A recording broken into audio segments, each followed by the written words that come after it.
Avez-vous déjà été confronté à une décision si importante que vous avez ressenti un poids sur votre poitrine? Vous êtes-vous déjà demandé, « Seigneur, et maintenant? Que dois-je faire ?» Si c'est le cas, cette vidéo est faite pour vous. Bonjour, chers frères et sœurs en Christ. Si vous êtes arrivés jusqu'ici, c'est parce qu'il y a quelque chose que Dieu veut vous révéler.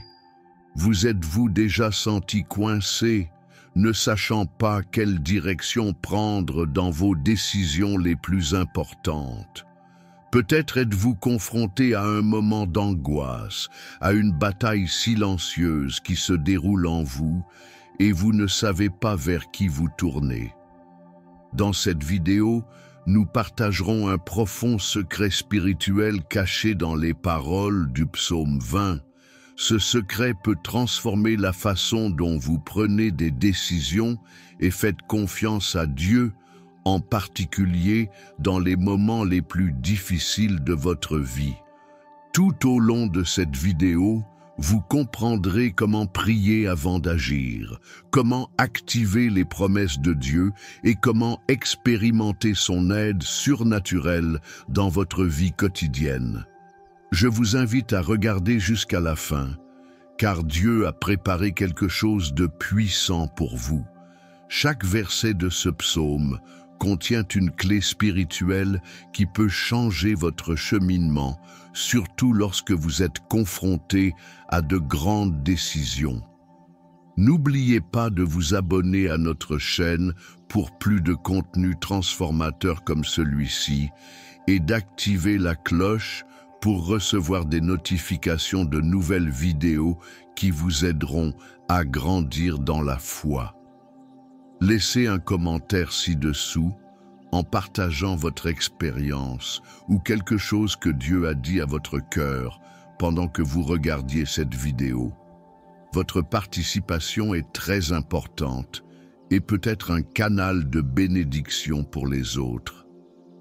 Avant qu'une grande bataille n'ait lieu dans le monde visible, une guerre silencieuse a déjà commencé en nous. C'est sur ce champ de bataille intérieur, souvent ignoré, que les décisions les plus importantes de notre vie sont prises ou perdues. Ce ne sont pas les circonstances extérieures qui nous paralysent le plus, mais plutôt les conflits intérieurs. Le doute, la peur, la hâte, le désir de tout contrôler de nos propres mains. Imaginez-vous au bord d'un choix critique.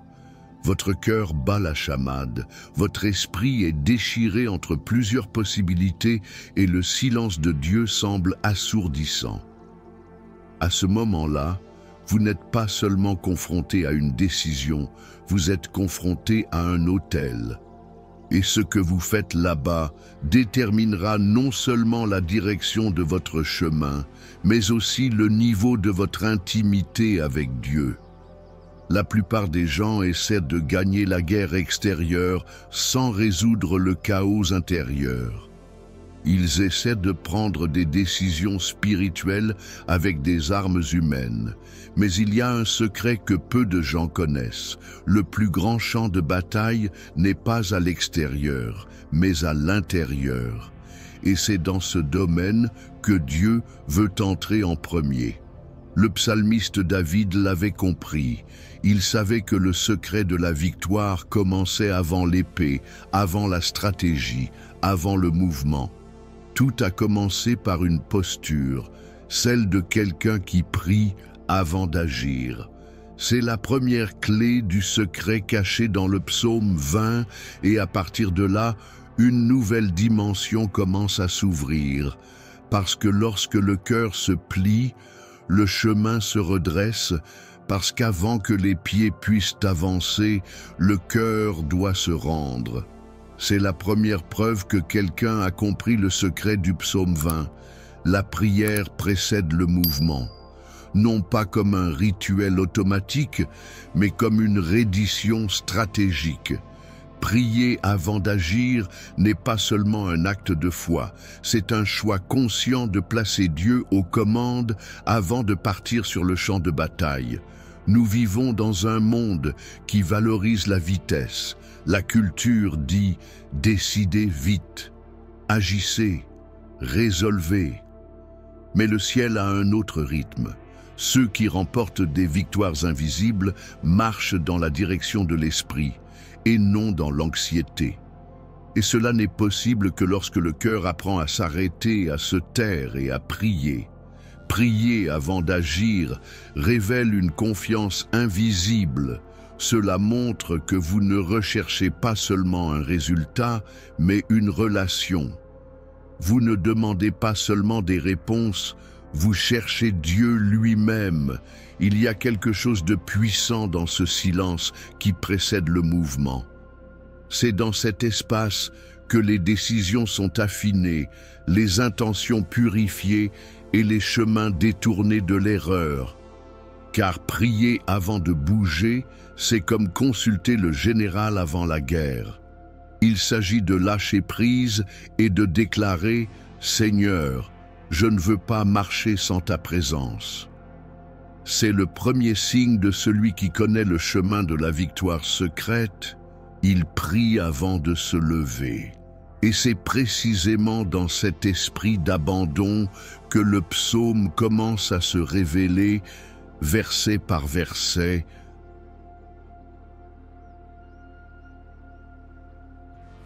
Component placement comme un code divin pour les jours d'angoisse. Que le Seigneur t'exauce au jour de l'angoisse.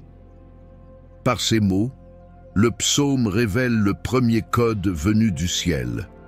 Ce n'est pas une promesse générique, ni une expression poétique. C'est un code spirituel qui s'active à un moment précis, le jour de l'angoisse. Nous en avons tous un. Un jour où l'âme se resserre, les circonstances se rapprochent, et il semble qu'aucune issue ne soit visible. C'est en ces jours-là que beaucoup s'égarent, mais c'est aussi en ces jours-là que les cieux se penchent pour entendre un cœur en prière. Ce verset ne promet pas que Dieu ne répond que lorsque tout va bien. Il nous assure que c'est précisément le jour de l'angoisse qu'il se manifeste. Il y a une autorité dans ce genre de réponse. Quand tout crie « fin », Dieu murmure « pas encore ». La prière dite ces jours-ci porte une sincérité brute, sans masque, sans formule. C'est pourquoi elle déplace le ciel. Voici le code révélé. La réponse divine est prévue pour les jours de plus grande douleur. Et c'est à ce moment-là que nous découvrons que le paradis n'est pas loin. Il est plus proche que jamais. Mais pour que cette réponse soit forte, elle a besoin d'un point d'origine, d'un lieu sacré où l'aide commence à être déversée. Qu'il t'envoie du secours depuis le sanctuaire, qu'il te soutienne depuis Sion. C'est la deuxième couche du secret. Si le jour de détresse est le temps fixé de la réponse, le sanctuaire est le lieu d'où elle vient. Peu de gens s'en rendent compte, mais l'aide de Dieu ne vient pas par hasard. Il provient d'un lieu saint. Le sanctuaire représente la présence de Dieu, l'environnement de sa gloire, où les décisions éternelles sont prises, où les commandements spirituels sont émis. Ce verset révèle que l'aide dont vous avez besoin ne vient pas de là où vous l'attendez. Cela ne vient pas du système, ni de la faveur humaine, ni de la logique. Cela vient d'un lieu invisible mais réel, le trône de Dieu. C'est de là que vient l'aide véritable, et c'est de là que vient la subsistance. Lorsque vous priez, quelque chose se produit dans le sanctuaire. Le ciel bouge. La faveur commence à se déplacer dans votre direction. Mais le portail ne s'ouvre qu'à ceux qui reconnaissent son existence. Et lorsque vous priez avec foi, vous activez cette connexion entre le visible et l'invisible. Mais il y a quelque chose d'encore plus profond, quelque chose qui garantit que cette aide n'est pas occasionnelle. Elle vient parce que Dieu se souvient. Il se souvient de toutes vos offrandes et accepte vos holocaustes. Ici, le psaume révèle quelque chose dont peu de gens se souviennent. Dieu a de la mémoire. Dans le sanctuaire, il y a des archives. Chaque prière silencieuse, chaque renoncement caché, chaque acte de foi quand personne ne regardait, rien ne passait inaperçu. Nous avons souvent l'impression que nos efforts spirituels sont oubliés, que notre sacrifice n'a pas été récompensé. Mais ce verset dit « Dieu se souvient, il garde le parfum des offrandes ». Il considère chaque étape de l'obéissance comme une graine plantée devant le trône. Ce souvenir n'est pas émotionnel, il est judiciaire. Lorsque le psalmiste demande à Dieu de se souvenir, il parle comme quelqu'un qui sait que la fidélité passée peut libérer la faveur présente. Même ce que vous avez donné et que vous pensiez avoir perdu, Dieu l'a vu. Et non seulement il se souvient, mais il accepte. Il ne méprise pas l'abandon du cœur sincère. Et c'est à partir de ce souvenir sacré qu'une promesse commence à prendre forme. Une promesse qui touche au plus profond de nos désirs et de nos objectifs. Car le prochain secret est lié à ce qui habite dans votre cœur. Accorde-toi selon ton cœur et accomplis tous tes desseins. Ce verset contient une révélation qui passe inaperçue pour beaucoup. Dieu n'entend pas seulement les prières, il répond aux désirs. Mais il y a un secret ici. Tous les désirs n'activent pas la faveur de Dieu, seulement ceux qui sont sur la même fréquence que son cœur. Il existe un niveau de relation où le désir de notre cœur et la volonté de Dieu se rencontrent au même endroit. Et quand cela arrive, le ciel libère avec joie ce qui a été demandé, car la demande est née de l'intimité. C'est là la véritable prospérité spirituelle. Avoir des désirs tellement alignés avec le ciel que demander est presque inutile, car Dieu est déjà prêt à les exaucer. Il sait que ce que vous désirez n'est pas de la vanité, mais une mission. Ce n'est pas un caprice, c'est un but, mais cela n'arrive pas par hasard. C'est le fruit du temps passé avec Dieu, de la vie sur l'autel, du renoncement constant. C'est à cet endroit que le cœur commence à changer de fréquence, et ce faisant, il commence à rêver des rêves de Dieu. Et c'est pourquoi le psalmiste relie le désir au but. Parce que lorsque le désir est juste, le but est atteint. La faveur coule. Les portes s'ouvrent, les batailles sont gagnées avant même de commencer. Et c'est dans cet esprit de confiance que la louange commence à jaillir, non pas comme une réponse, mais comme une anticipation. Nous chanterons joyeusement pour toi à cause de ton salut, et au nom de notre Dieu, nous élèverons des bannières. C'est ici que le secret change de ton. Le psaume cesse d'être une supplication et devient une célébration. Mais le miracle n'a pas encore eu lieu. La guerre n'a pas encore été gagnée. Pourtant, David chante. C'est l'un des plus grands signes d'une foi mature. Louer avant de répondre. Non pas parce que tout est déjà résolu, mais parce que le cœur croit déjà que c'est fait. C'est la foi qui anticipe la victoire, qui plante le drapeau de la célébration au milieu du champ de bataille. Ce genre de foi déconcerte l'ennemi. C'est alors que la louange devient une arme et que le son de l'adoration devient l'annonce de ce que le ciel a déjà décrété. Paul et Silas loués en prison. Josaphat plaça les chantres devant l'armée. Jésus a rendu grâce avant la multiplication. Tout le monde a compris le secret. Celui qui célèbre en premier accède en premier au miracle. Car là où il y a gratitude d'avance, il y a présence garantie. Et quand Dieu est intronisé dans la louange, l'ennemi n'a plus de place. Mais c'est aussi là que surgissent des choix profonds. À qui faisons-nous réellement confiance lorsque tout est en jeu? Certains se confient aux chars, d'autres aux chevaux. Mais nous nous souviendrons du nom de l'Éternel, notre Dieu. Ce verset révèle un secret silencieux. Chaque cœur a confiance en quelque chose. La différence réside dans celui qui siège sur le trône de cette confiance.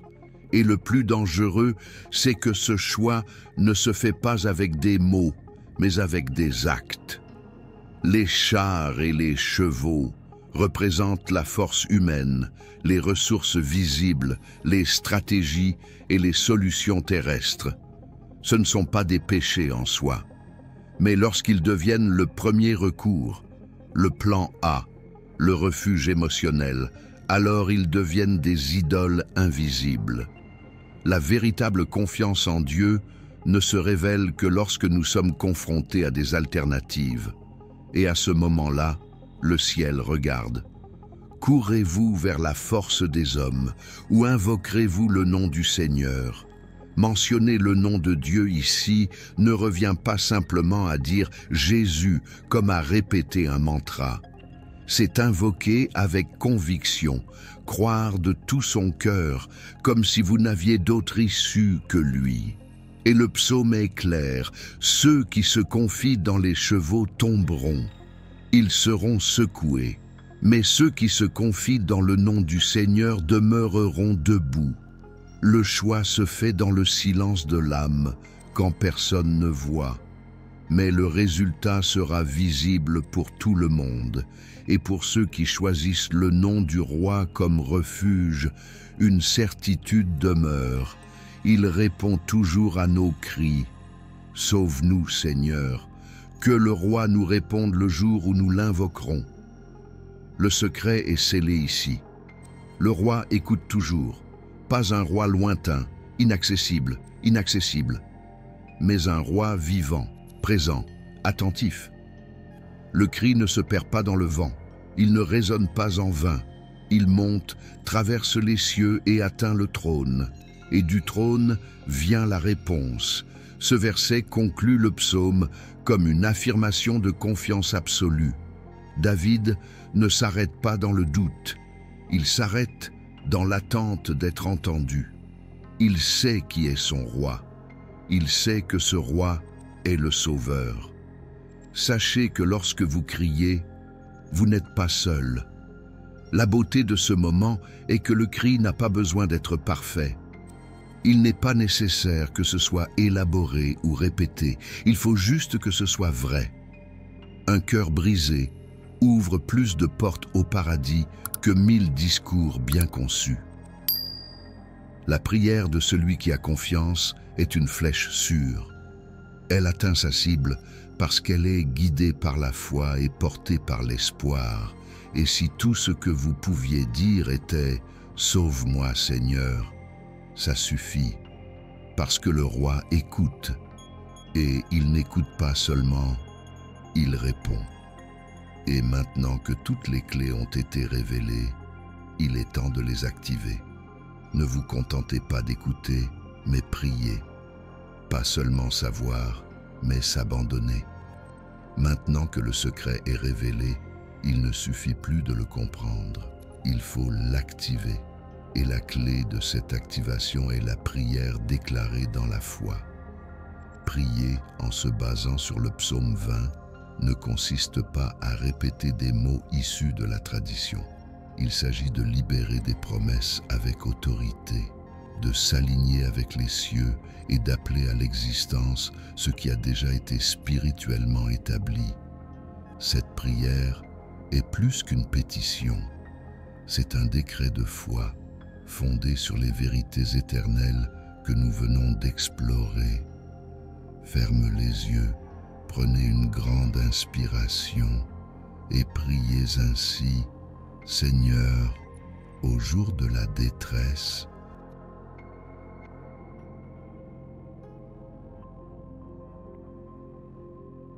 je crie vers toi, que ton nom soit mon refuge, Envoie-moi du secours depuis ton sanctuaire. Soutiens-moi de ta main puissante. Souviens-toi de mes offrandes, de mes louanges dans les vallées, des larmes que je verse en silence. Accorde-moi ce que tu désires selon ton cœur. Aligne mes désirs avec tes desseins. Que ta volonté devienne la mienne. Même avant la victoire, je te célèbre. J'ai hissé le drapeau de la foi, même sans voir la conquête. Car ma confiance ne repose ni sur les chevaux ni sur les chars, mais sur toi. Sauve-moi, ô roi, et réponds-moi quand je t'appelle, au nom de Jésus. Amen. C'est la prière qui active. Cela s'ouvre, ça bouge. Mais comment maintenir ce lien vivant, décision après décision? Si vous êtes arrivé jusqu'ici, laissez le mot « Amen » dans la section « Comme ».